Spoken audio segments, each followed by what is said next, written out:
Twelve complete করার পর arts, commerce কিংবা সায়েন্সের স্টুডেন্টদের কাছে এখন বড় প্রশ্ন যে এর পরে কি কোর্স সিলেকশন করব, কোনটা করব, জেনারেল লাইনে পড়াশোনা করব নাকি কোনো এমন কিছু প্রফেশনাল কোর্স করব যেখানে চাকরি সহজে পাওয়া যায়। এই বিষয়ে তোমাদেরকে গাইড করার জন্য আমি আজকে একটি ওয়েবসাইট রেকমেন্ড করব। অবশ্যই এই ওয়েবসাইটটার লিঙ্ক আমি ডিসক্রিপশনে দিয়ে দেবো, তোমরা কিন্তু ডিসক্রিপশনে ক্লিক করে ওই ওয়েবসাইটটা দেখতে পাবে। তাহলে এই ওয়েবসাইটটা আজকে টিউটোরিয়াল হিসেবে তোমাদেরকে দেখাবো, যেখানে তোমরা অনেক কিছুর তথ্য পেয়ে যাবে এবং এই ওয়েবসাইট থেকে যে কোর্সগুলো করবে, মজার ব্যাপার তুমি কিন্তু ঘরে বসেই অনলাইনের মাধ্যমে করতে পারবে এবং এই কোর্স কমপ্লিট করার পর তোমরা কিন্তু চাকরি পাবে।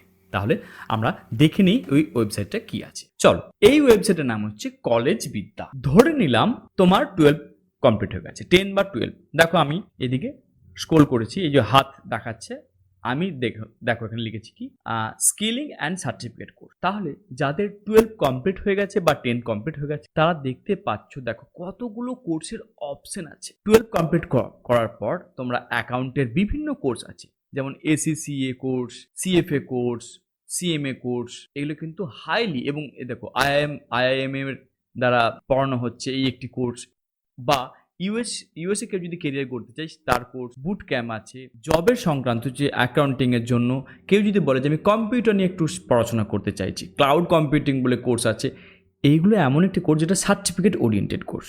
তাহলে আমরা একটা তোমাদের দেখানোর জন্য আমি একটা কোর্স, যেমন আমি ক্লিক করছি, ধরো ফাইন্যান্স এবং অ্যাকাউন্ট, এটা ক্লিক করলাম।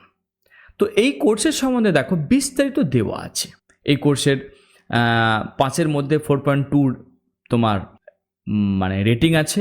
তার সাথে এই কোর্সের ওভারভিউ যদি আমরা দেখি, আমরা যদি কি হাইলাইট দেখি এখানে কি আছে না, এই কোর্সে তোমরা কি পাবে। বেসিক্যালি তোমরা ফাইন্যান্স, অ্যাকাউন্টিং সম্বন্ধে নলেজ পাবে, যেটা তোমার চাকরি পাওয়ার ক্ষেত্রে খুবই ইম্পর্টেন্ট হবে। ঠিক আছে, আমরা যদি ফিজ দেখি, তো ফিজে দেখো, যদি আমরা ফিজ প্রোগ্রামিং যদি দেখি, অবশ্যই এই বিষয়ে তোমরা এই ওয়েবসাইট তোমরা যখন লগ ইন করবে তাদের এক্সপার্ট টিম তোমাকে কিন্তু কথা বলে নেবে। এই কোর্সটা করতে পারো যাদের ইচ্ছা আছে যে জলদি একটা কিছু ভালো চাকরি পাবো। এই কোর্স করার পর তোমরা বিভিন্ন রকমের যে ফার্মগুলো আছে সেখানে চাকরি পাবে, ব্যাংকে চাকরির সুযোগ পাবে, এবং যতগুলো বলতে পারো যে কোম্পানি আছে সেই কোম্পানিতে অসংখ্য কাজের সুযোগ পাবে। যেমন এখানে কি শেখানো হয়, আরেকটু ডিপ লেখা আছে দেখো, a finance and account certificate course is a short-term program designed to help you improve your accounting fundamental। তাহলে অ্যাকাউন্টিং সম্বন্ধে জানতে পারবে যার ইন্টারেস্ট আছে এই বিষয়ে।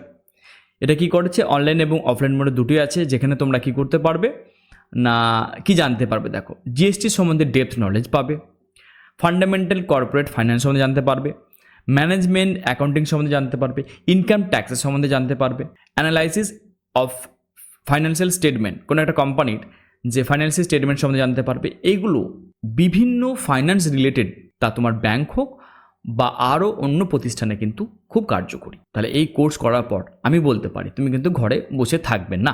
ঠিক আছে, চলো আমরা আরও কয়েকটা কোর্সের সম্বন্ধে দেখে নিই। কেউ যদি বলে যে আমি অনলাইনের মাধ্যমে কিছু আন্ডার গ্র্যাজুয়েটস কোর্স করতে চাই, যেমন কেউ বলে যে আমি অনলাইনের মাধ্যমে BA কোর্স করতে চাই, তারও অপশান আছে। অনলাইনে BBA করার অপশান আছে, অনলাইনে BCA করার অপশান আছে। তোমরা বলবে যে অনলাইনে এই কোর্স করে কি তার মান্যতা আছে? অবশ্যই। সব থেকে টপ মোস্ট যে কলেজগুলো আছে বা ইউনিভার্সিটি আছে তাদের সকলের সাথে কিন্তু এই ওয়েবসাইটের লিঙ্ক আছে। যেমন তোমাকে আমি এক্সাম্পল স্বরূপ দেখাই, ধরো তোমার ইচ্ছা হচ্ছে যে তুমি অনলাইনে BBA করবে, তো সেখানে আমরা যদি দেখি অনেক নামি দামি ইউনিভার্সিটি এখানে কিন্তু আছে। যেমন দেখো MIT ইউনিভার্সিটি, মণিপাল আছে, DY পাটিল ইউনিভার্সিটি আছে, JN ইউনিভার্সিটি আছে। তাহলে এগুলো কিন্তু নামি দামি, LPU তোমার আছে। তাহলে বলতে পারো যে টপ মোস্ট যে ইউনিভার্সিটি আছে সকলের কাছ থেকে তুমি কিন্তু এই অনলাইনের MBA করার, BBA করার অপশান পাচ্ছ। ঠিক আছে, তোমার যদি মনে হয় যে আমি MIT সম্বন্ধে জানতে চাই, এখানে দেখো তোমার কি আছে, এখানে ফি স্ট্রাকচার পর্যন্ত দিয়ে দিয়েছে। তোমার BBA করতে 3 বছরের কোর্সের খরচা হবে এই টাকাটা। তুমি যদি বলো যে আমি DPU থেকে করতে চাই, তারও অপশান আছে 1,45,400। তাহলে দেখো এই কোর্স করার পর তুমি যে কোনো ম্যানেজমেন্টের চাকরি সহজেই পাবে। সেটা তোমার মার্কেটিং হতে পারে, বা HR এর বিষয় দেখতে পারো, বা বলতে পারো যে অপারেটিং ম্যানেজার হিসেবে তোমরা চাকরি পাবে। হাজারো একটা অপশন তোমার কাছে কিন্তু খুলে যাবে। ইভেন তোমার যদি মনে হয় যে আমি একটু বর্তমানে যে এআই সম্বন্ধে জানতে চাইছি, এআই নিয়ে অনেকে পড়াশোনা করার ইচ্ছা আছে, তারও অপশান আছে। দেখতে পাচ্ছ কতগুলো কোর্স আছে।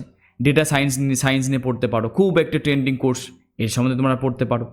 তাহলে দেখো যতগুলো কোর্স সম্বন্ধে আমরা বলছি, এভরিথিং, যত কিছু তোমার নলেজ, তোমার ধরো গ্র্যাজুয়েশন হয়ে গেছে, গ্র্যাজুয়েশনের পর তুমি হায়ার চাইছো বা এমন একটি চাইছো যেখানে তোমার একদম বলতে পারো যে চাকরি একদম নিশ্চিত চাই, তারও অপশান আছে। দেখো সফটওয়্যার টেকনোলজি সম্বন্ধে জানতে পারবে, আইআইটি কোর্স আছে, এইচআর সম্বন্ধে কোর্স আছে, হাজার একটা কোর্সের অপশান আছে। এই কোর্সের মাধ্যমে নিজেকে আপগ্রেড করে চাকরির সুযোগটা কিন্তু করে নিতে পারবে। ইভেন তোমরা যদি পিএইচডি করতে চাও, তারও অপশান কিন্তু এখানে আছে। তাহলে দেখো এই একটি ওয়েবসাইটের আন্ডারে হাজার একটা কোর্সের অপশান আছে, যার মাধ্যমে তুমি কিন্তু সব কিছুই পাচ্ছ। তবে প্রতিটা কোর্স কিন্তু অনলাইন বেস হবে। এখন তোমার মনে প্রশ্ন হবে, অনলাইনে কোর্স করে কি আদৌ কিছু করা যাবে? অনলাইনের মধ্যে যেটা তোমার মেন কাজ হবে, এটা হবে ফ্লেক্সিবল মোডে। প্রথম কথা, তোমার যে অফলাইন মোডে যে কস্টিং আছে, এক তো তোমাকে কোথাও রেন্ট নিয়ে থাকতে হবে, তোমার এমনি স্টাডি খরচাটাও অনেক বেশি হয়ে যায়, তার হাফ খরচাতেই সেম ডিগ্রি সেম কোর্স করে তুমি কিন্তু নিজেকে আপগ্রেড করতে পারবে। তোমার যদি পার্টিকুলার কোনো একটি কোর্সের সম্বন্ধে ইন্টারেস্ট থাকে, বিষয় জানতে চাও, ওয়েবসাইটের লিঙ্ক দেওয়া আছে, সেখানে তুমি তোমার নাম রেজিস্টার করবে। বাকি ইনফরমেশন এই ওয়েবসাইটের পার্টিকুলার যে কনসাল্ট করে, স্টুডেন্ট কাউন্সেলিং করে, তারা কিন্তু তোমাকে এভরিথিং জানিয়ে দেবে। ইভেন কেউ যদি বলো যে আমার ফি স্ট্রাকচার নিয়ে প্রবলেম আছে, তাতে যদি ইএমআই সিস্টেম হোক, অবশ্যই তারও অপশান আছে। এমনকি তুমি স্কলারশিপেরও অপশান পাবে। এবার এখন প্রশ্ন হচ্ছে যে তুমি কখন ইনিশিয়েটিভ নেবে? এখন নেবে নাকি পরে চিন্তা করবে যে কাশ যদি আমি এই ধরনের একটা কোর্স করতাম, প্রফেশনাল কোর্স, যেখানে নিজেকে আপগ্রেড করতে পারতাম। এই সময়টা কিন্তু পরবর্তীকালে দিও না, সময় এখনই ইনিশিয়েটিভ নাও। কেমন লাগলো ভিডিওটা অবশ্যই কমেন্ট করে জানিও। পরের ভিডিওতে আবার দেখা হবে। Thank you very much.